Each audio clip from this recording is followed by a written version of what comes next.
Hoje a nossa exposição doutrinária fica sob responsabilidade da nossa querida irmã Anne Carini, a nossa Anne querida, trabalhadora aqui da casa, estudiosa da doutrina espírita, e que hoje vai nos falar sobre o Evangelho de Jesus em nossas vidas. Tema muito importante e interessante. Que possamos então ouvi-la. Que a espiritualidade te ampare neste momento, para que tu possa passar da melhor forma a mensagem.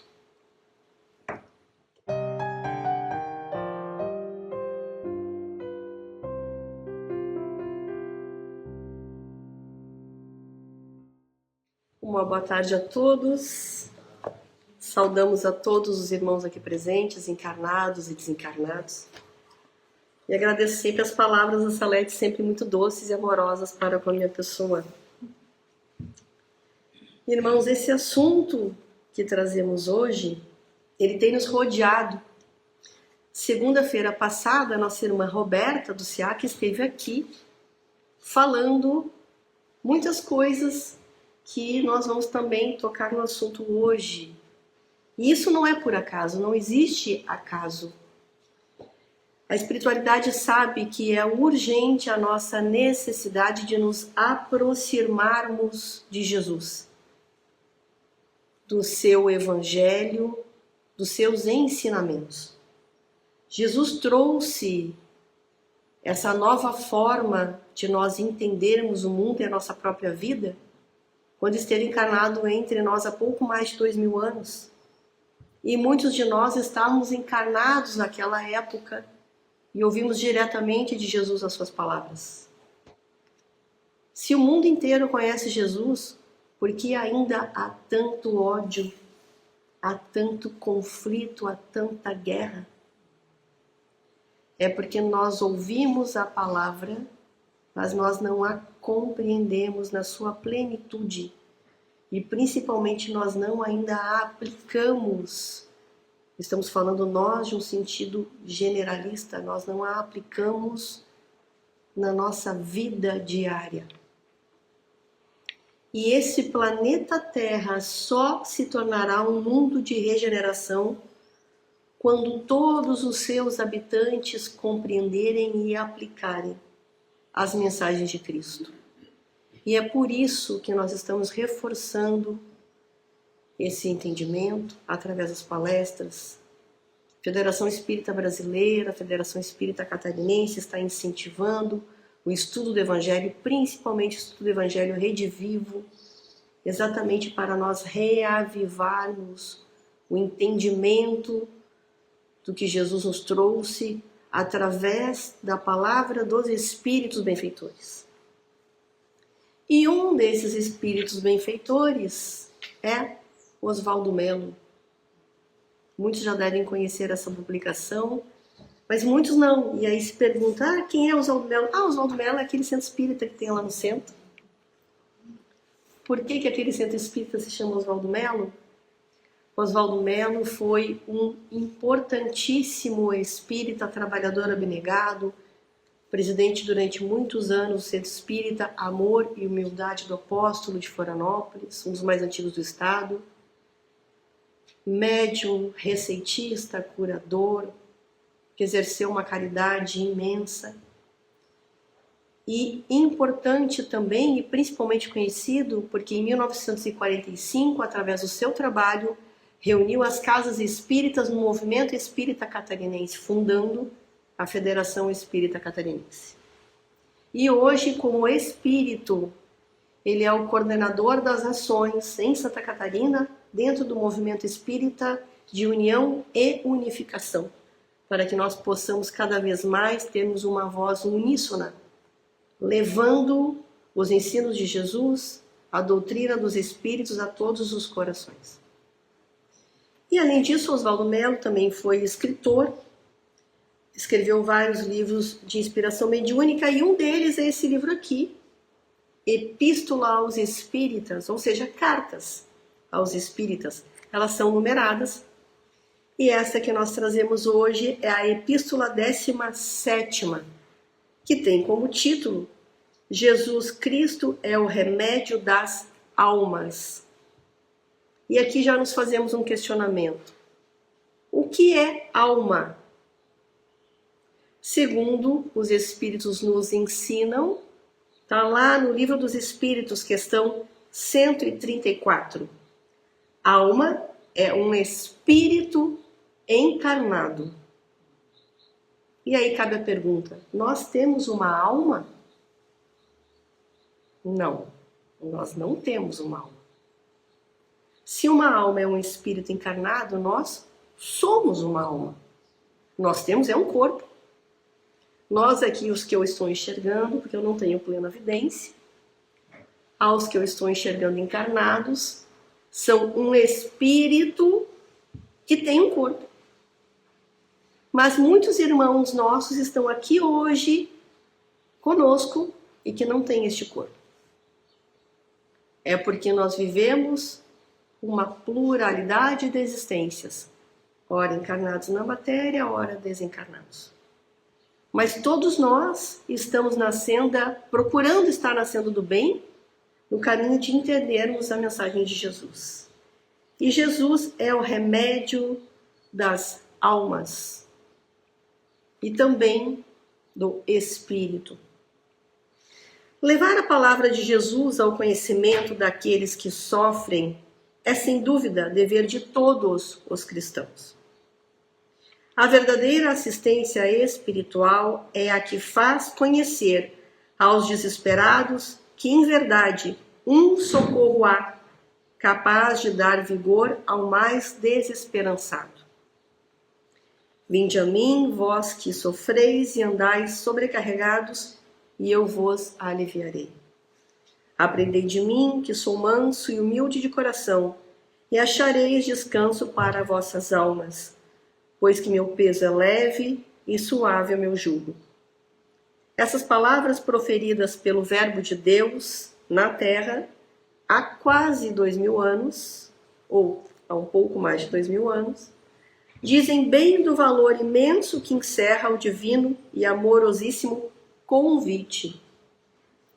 É o aceno, é o chamado fraternal de Jesus às almas aflitas e torturadas pela dor. E é Ele próprio que se oferece para guiar os espíritos sofredores, oferecendo-lhes o consolo de que tanto necessitam.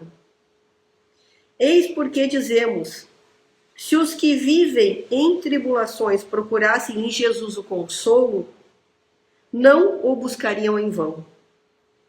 Se os desalentados procurassem no Divino Mestre a força para se reerguerem, encontrariam o que buscam.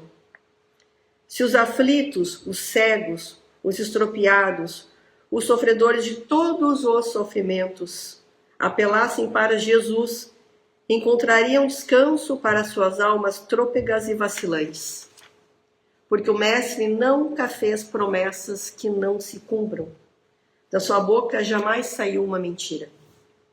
Entretanto, raramente os que sofrem o buscam. Antes dele nem se lembram. E procuram todos os recursos e buscam todos os meios e bebem todos os remédios e participam de todas as coisas que se lhes apontam. Só a Jesus não pedem, só a Ele não buscam, só dele não se lembram. Ora, amados irmãos, que haverá de mais positivo, de mais certo, duradouro e infalível do que o consolo, o alívio e a cura que vem de Jesus Cristo? Será, pois, crível para os crentes haja outros que possam dar de si alguma coisa melhor do que Jesus? Em nome da verdade, não. Em nome da fé, em nome do amor, também não. Muitos o conheceram e nele não acreditaram. E como a João Batista, tudo dele fizeram, até considerá-lo inferior a Barrabás, crucificando-o. Sois vós, pois, desses tais? Persistis ainda, depois de tantos séculos, na mesma ignorância? Mas Jesus sempre pronto está a se deixar ver e conhecer. Basta procurá-lo e buscá-lo com fé, desejoso de conhecer a verdade. Não há quem, apelando sinceramente a Jesus, não seja atendido.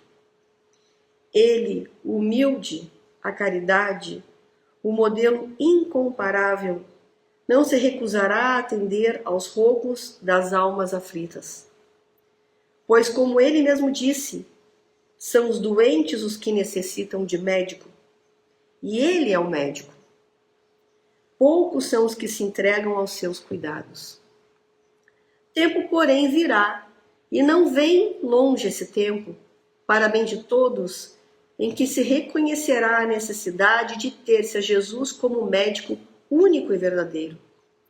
Vós que estáis congregados em torno do seu nome, que sois daqueles que querem buscá-lo, afirmai o propósito de ensinar aos vossos irmãos que um médico existe que não se engana, que receita um remédio capaz de curar a todos os males, porque cura o espírito, o qual, tornado são, de nenhum outro remédio necessita. Meditai, ó, vós que estáis à frente do Espiritismo, isto é, como seus pregoeiros. Prescrevei aos que vos escutam e convosco comungam as mesmas ideias, a divina receita. Apontai a todos o médico das almas, o médico que sempre atende pronto a todas as horas do dia e da noite, que não repousa, que não se cansa, jamais recusando a um chamado. Dizei a todos que Jesus é esse médico e que o remédio para todos os males ele o possui e disso não guarda segredo. Que se prontifica com amor a dá-lo a todos que nele confiam. Ouvi, pois, o apelo amoroso. Ide-vos, confiantes e corajosamente em busca da salvação. E com ele aprendei a ser mansos e humildes de coração. E tudo se fará, e todos acharão descanso para suas almas aflitas e gozarão a saúde espiritual. Irmãos, esse texto é um apelo para que nós, que somos espíritas e que somos esclarecidos, levemos a todos essa mensagem. Ela primeiro alente os nossos corações e depois os corações daqueles que são aflitos. E importante essa última frase aqui, porque a cura de Jesus, ela não vem de graça. Nós precisamos fazer o apelo, sim, mas antes e mais do que tudo, precisamos fazer a nossa parte. Aqui está muito claro, aprender a ser manso e humilde de coração. Não é fácil, mas é a jornada de todos nós. Nós estamos encarnados hoje no planeta Terra numa missão muito importante, fundamental. E que missão é essa? A missão do nosso melhoramento, do nosso burilamento. Há quantas encarnações nós estamos já dentro da era depois de Cristo descer e ainda estamos patinando nas mesmas dificuldades, nos mesmos erros? Quantos irmãos nossos ainda estão enredados na ganância, no ódio, na guerra? Até quando, irmãos? Só que nós, desejosos de um mundo melhor, de um mundo mais próspero, muitas vezes nós queremos mudar os outros. Só que a gente não consegue mudar ninguém, isso sempre falamos aqui. A única pessoa, o único ser que a gente consegue mudar é a nós mesmos. Então esse é o nosso esforço. Buscar a Jesus de uma forma sincera, fazendo um esforço contínuo e progressivo, para que a nossa caminhada seja cada vez mais próspera. Porque nós vamos progredir de qualquer forma. O progresso é uma das leis de Deus. Está lá, na parte 3ª do Livro dos Espíritos, a lei do progresso. Só que como nós somos guiados por uma outra lei, que também está lá, que é a lei de liberdade, às vezes a gente ajuda o nosso progresso, mas muitas vezes a gente atrapalha, a gente se atrapalha. A gente anda no caminho errado, a gente prefere o caminho da porta larga e não da porta estreita, a gente faz escolhas equivocadas, a gente age de uma forma ainda impensada. Por isso que se fala tanto na tal do conhecer-se a si mesmo, para que a gente entenda quem nós somos, como nós somos, e a partir disso, o que nós precisamos fazer para a nossa melhora, para o nosso progresso. E melhorando, irmãos, nós melhoramos a psicosfera que está à nossa volta. Aí nós conseguimos fazer o trabalho da nossa segunda missão. A nossa primeira missão é melhorarmos a nós mesmos. A nossa segunda missão é melhorar aos outros que estão próximos de nós, através do nosso exemplo, do nosso apoio, da nossa ajuda. E assim nós vamos melhorando a psicosfera do planeta, para que o planeta consiga dar esse salto quântico que falamos, do mundo de provas e expiações para o mundo de regeneração. E para isso nós nos guiamos em alguns textos, em muitos espíritas que estão aí trabalhando as questões do Evangelho. Falamos de Oswaldo Mello e agora trazemos um outro livro. Esse livrinho aqui são 2 volumes, Parábolas de Jesus à luz da doutrina espírita. Rafael Papa, que é o organizador desse material, reuniu vários textos de espíritas pelo Brasil inteiro, entre eles alguns bastante conhecidos, como Haroldo Dutra Dias, Raul Teixeira. São vários autores, e uma dessas autoras se chama Ivana Raisky. A Ivana ela é de Goiás, e ela já foi presidente da Federação Espírita de Goiás, e hoje ela é coordenadora adjunta da área de comunicação social do Conselho Federativo. Então ela trabalha com as questões de comunicação, e aqui no texto ela traz exatamente o título da nossa fala de hoje, o Evangelho de Jesus em nossas vidas. É um texto um pouco, não é tão longo, mas nós fizemos alguns apontamentos aqui. Para falarmos sobre o Evangelho de Jesus e o que ele pode fazer nas nossas vidas, precisamos primeiro entender quem é Jesus. Nas palavras de José Passini, que é um outro autor do texto que segue o texto da Ivana, José Passini fala que Jesus é o educador das almas. Então, Oswaldo Mello falou que ele é o médico das almas, José Passini fala que ele é o educador das almas. Ou seja, ele é o nosso guia e modelo. Jesus é um espírito puro, criado por Deus, simples e ignorante. Opa! O Livro dos Espíritos diz que todos nós somos criados por Deus, simples e ignorantes. Então Jesus é como nós? Sim. Também foi criado simples e ignorante. Mas qual é a diferença? Pequena diferença. A diferença é que Jesus é nosso irmão mais experiente. Porque perlustrou, ou seja, percorreu a escala evolutiva espiritual com sucesso, tornando-se espírito perfeito. Nós não temos muito tempo para tocar nesse assunto, mas vocês podem procurar lá no Livro dos Espíritos a escala espírita. Está na questão 100, parte 2ª, que fala dos espíritos de terceira ordem, segunda ordem e primeira ordem. E aí quando a gente lê a primeira vez essa escala, a gente tenta se encaixar ali, não, a primeira ordem ainda não dá, né? A gente se encaixa na segunda, a gente fica ali procurando. Irmãos, a gente está lá na terceira ordem. Por que sei que estamos na terceira ordem? Porque estamos encarnados no planeta Terra. Planeta escola, mundo de provas e expiações. Daí naquela escala ali a gente vai tentando se achar. Eu tento ser um espírito neutro, já tá bom demais. Mas dei uma espiadinha lá. Então Jesus foi criado simples e ignorante como nós, já percorreu toda esta escala. Quando o planeta Terra estava em fase de construção, o planeta, Jesus já estava no comando desse processo. Jesus é o nosso governador. Todas as questões relacionadas ao planeta Terra são da sua responsabilidade. Então, como disse a nossa irmã Roberta segunda-feira, nós nunca estamos sozinhos. Jesus está nos observando. A questão é que muitas vezes nós não lembramos dele. Quando vieram aqui habitar os primeiros espíritos, Jesus já era o nosso governador espiritual. Ele acompanha a evolução do planeta na condição de professor, que tanto nos bafeja o seu amor e o seu zelo.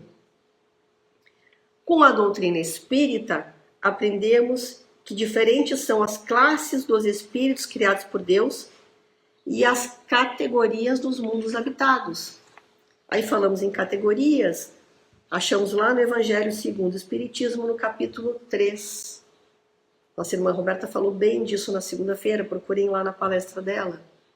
Mundos primitivos, mundos de provas e expiações que nós estamos, mundo de regeneração que a gente está indo, né, os mundos felizes e os mundos celestes. Jesus está lá nos mundos celestes, alguns milhões de anos na nossa frente. Mas todos nós vamos chegar lá. Todos. A Terra não é o único planeta nesse universo infinito a servir de morada para a criação divina.